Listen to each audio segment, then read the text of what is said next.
New report on HIV drug resistance, challenges and recommendations. The World Health Organization's WHO latest HIV drug resistance (HIV-DR) report tells us where drug resistance is growing and offers recommendations for countries to monitor and respond to the potential challenges. The report shares some good news and some concerning news. It highlights high levels of HIV viral load suppression, greater than 90%, in populations receiving dolutegravir (DTG), containing antiretroviral therapy (ART). However, observational and country-generated survey data indicate that levels of HIV-DR to DTG are exceeding levels observed in clinical trials. Since 2018, WHO has recommended use of dolutegravir as the preferred first and second-line HIV treatment for all population groups. It is more effective, easier to take, and has fewer side effects than other drugs currently in use. It also has a high genetic barrier to developing drug resistance. However, among the 4 surveys reported, levels of resistance to dolutegravir ranged from 3.9% to 8.6% and reached 19.6% among people experienced with treatment and transitioned to a DTG-containing ART while having high HIV viral loads. To date, only a few countries have reported survey data to WHO. The worrying evidence of resistance in individuals with unsuppressed viral load despite dolutegravir treatment underscores the necessity for increased vigilance and intensified efforts to optimize the quality of HIV care delivery. Standardized surveillance of HIV drug resistance is essential for effectively preventing, monitoring, and responding to these challenges. Haiti was the only country to report data from a survey of HIV-DR among ART-naive infants or infants starting ART for the first time. One infant, whose mother had received DTG-based ART, was found to have DTG resistance.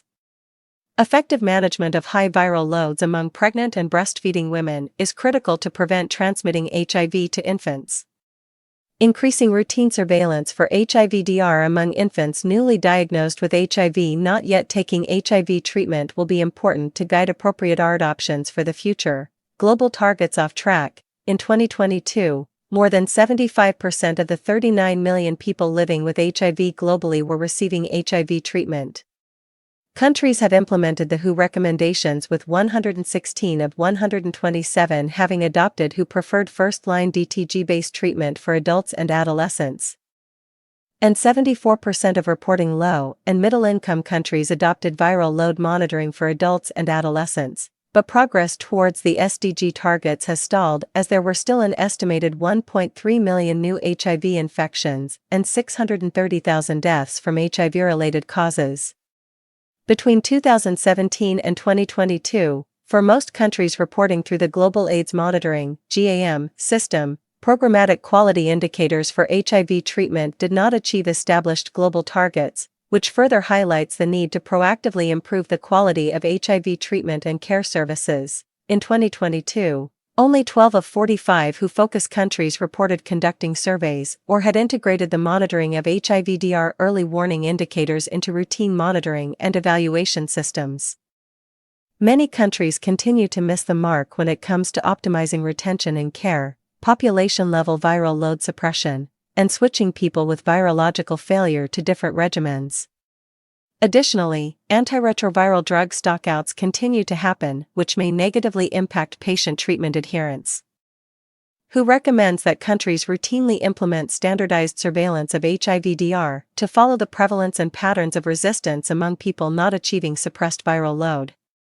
This is critical, as information and data from surveys influence the development of treatment guidelines and inform the quality of treatment programs. Recommended guidance for country action. The report also documents cases of resistance to integrase strand transfer inhibitors, INSTIs, after recent exposure to cabotegravir, CABLA. Delayed detection and confirmation of HIV infection can increase the risk of developing resistance to INSTIs. Since 2022, WHO has recommended the use of long-acting injectable CABLA as an additional HIV prevention option for people at substantial risk of HIV infection. Despite the possible risk, WHO recommends the rollout of CABLA for pre-exposure prophylaxis, PrEP, and calls for the scale-up of PrEP to be accompanied by standardized surveillance of drug resistance among people testing positive for HIV while receiving PrEP. routine monitoring of quality of care indicators at both clinic and national levels, followed by addressing any suboptimal performance, remains a cornerstone for the success of ART programs. Key quality of care indicators include on-time ART pickup, retention on ART, viral load testing coverage, timely second viral load test, ARV drug stockouts and timely switch to second-line ART. The new HIV-DR report emphasizes the importance of strengthening data reporting systems so that countries can effectively monitor and report quality of care indicators.